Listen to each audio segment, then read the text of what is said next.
Good afternoon everybody. Video number 4 talking about my 71 Mustang, which is having a bit of a rebuild and improvement here in the UK. No engine work this week. I'm still waiting for new rocker studs, pedestal studs, to come from the States. Hopefully they'll be on the way over the ocean as we speak. Now, I've never liked the way the 71-23 Mustang sat.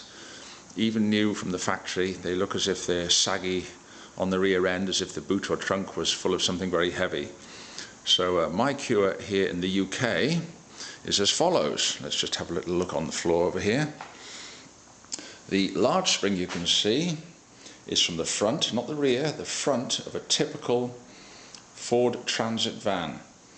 Now, it's just the normal van, it's not the huge one, it's just the normal one that you'll see making deliveries to shops and post offices, etc. The smaller three are springs number 2, 3 and 4, already removed from the driver's side of the Mustang. I've just put them here as a comparison.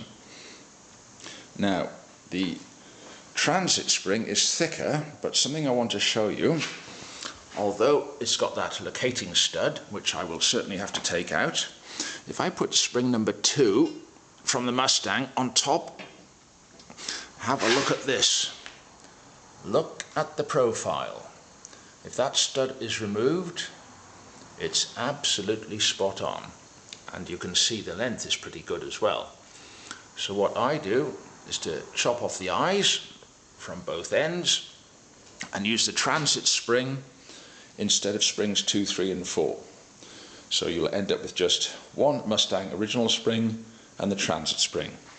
Now let's go and have a little look at the car.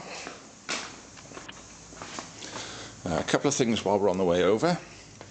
I drilled out the spring number 1 and the transit spring, and I've used this blue bolt, high tensile, larger than the original. The reason for doing that is the head of the original one is a sloppy fit in the fitting already on the axle. The blue one, you can grind the shoulder down and it comes out exactly the right size. You can make it fit absolutely brilliantly. After the spring's cleaned and before it's put together, I use this horrible stuff.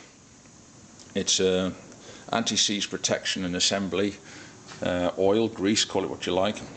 Fantastic stuff as far as preventing seizure goes, but terrible stuff if you get it on your best shirt. If you do, it will not be your best shirt much longer. If you've got to drill through spring steel, it's a bit of a job. However, if you get or borrow some of this cutting compound, at least you've got a chance that your drills, sharpened drills, will go through the steel.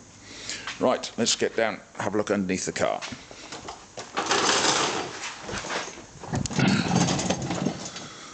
Here we are. I've got the light so we can see what we're doing.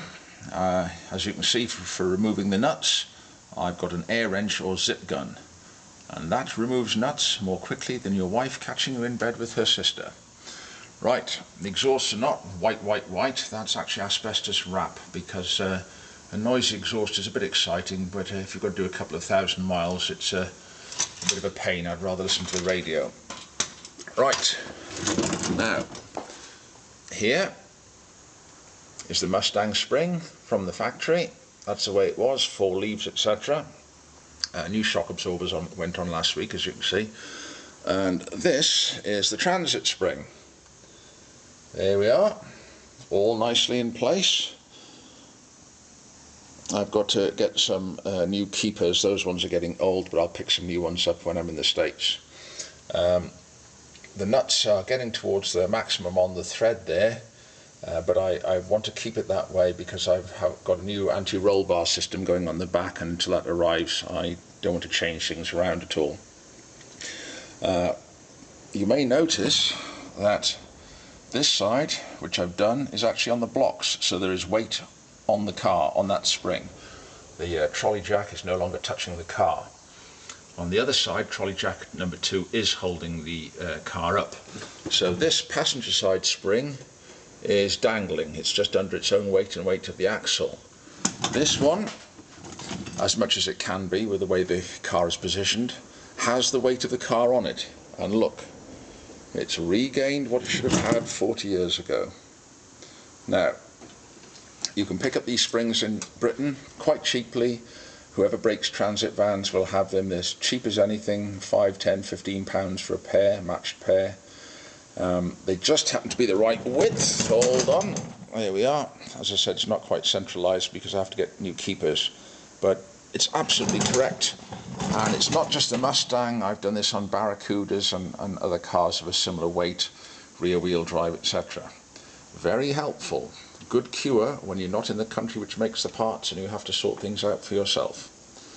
Later on, when I've done the second side, I will drop the car down so that the weight is totally on the back as it should be, and take some photos.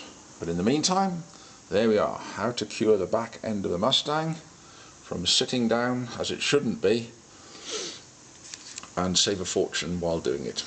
Okay, we'll catch you later. Bye.